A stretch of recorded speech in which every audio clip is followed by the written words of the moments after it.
Have you ever sat on the perimeter and thought that you were waiting for a flight?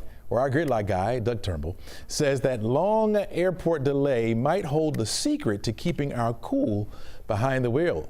He joins us now. Doug, you there? There he is, my man, Doug. And don't change your channel just yet, everybody. Don't click off of this. I promise it makes sense, okay? So, yeah, Chesley, it definitely, having a flight delay, and I don't mean 30 minutes or an hour, but an actual real delay, definitely gave some perspective, and I had a lot of time to think about Atlanta traffic during that. That's the kind of stuff I think about on vacation, all right? So. Yeah, that's basically what it was. We took a trip to Europe. We had a flight at midnight on a Friday, okay, which already is, if that's delayed, that's tough. And we had to completely deplane. And then, long story short, we didn't end up taking off until 10 a.m. the next day. We did sleep a little bit in an airport hotel. We even came back to the airport.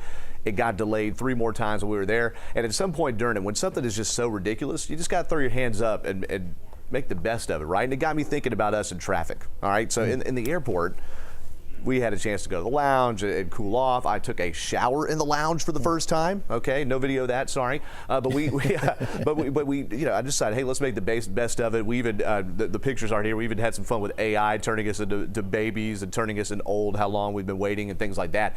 And we just decided to make it like an unplanned airport spa day. But when we're in traffic, Chesley, and we're stuck in something we could control. All right, in the airplane, I got no control. All right, there was a crew member got sick, the flight was delayed, there was nothing I could do. In traffic, when I'm stuck on 285, or when you're stuck, we think, I've got my hands on this wheel. I can move this car. I have some say in what happens here, and I think that's a lot of times why we see a lot of road rage and things like that. And so it just made me think the perspective I got, and I wrote about it in Gridlock Guy this past week on 11alive.com and the Atlanta Journal-Constitution, is why do we maybe take this scenario of, hey, we don't have a lot of control when the interstate shut down instead of doing desperate things. So you and we're going to get to traffic in a minute here. You were going overseas.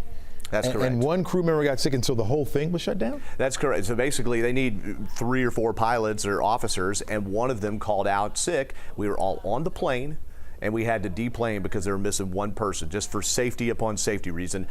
We left our luggage on the plane. We went back to the gate. They said, we're going to be delayed till 2 a.m. Somebody else has accepted the assignment, and then that person canceled. And then they said 7 a.m. will be the flight. And that's when we got a hotel voucher. And I never thought I would stay in an Atlanta airport hotel, man. I live in Chamblee, right? But we got 30 or 90 minutes of sleep, and that's what we did. And the next morning they had to get a whole new crew because everybody had timed out. You know how that works. So yeah, Doug, what you're talking about takes a little bit more maturity, right? You're talking about a long trip overseas. But now I've never been accused of that. Right.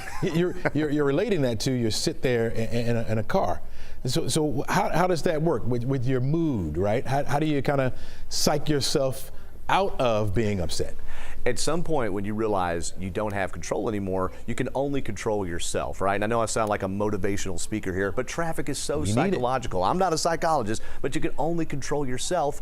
So make the best of it. If you're stuck in traffic longer, you've got more time to listen to podcasts or listen to the radio or listen to your favorite music. Or maybe if you're with somebody you love or somebody you carpool with, you've got time to make some conversation. And sure, you might be late for dinner, and you may be late to something really important even.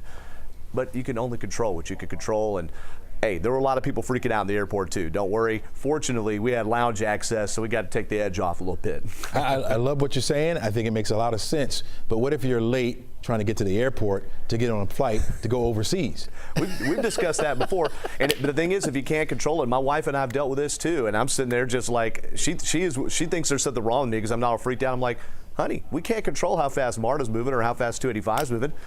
You just got to get there when you get there and hope they understand. Yeah, I think you're onto something, Doug. Really appreciate it, man. Take care. And did you ever make it over there real quick? We made it to London 10 hours late. Her cousin gave us a ride. We were in great shape. There you go. All right, my man. Thanks so much.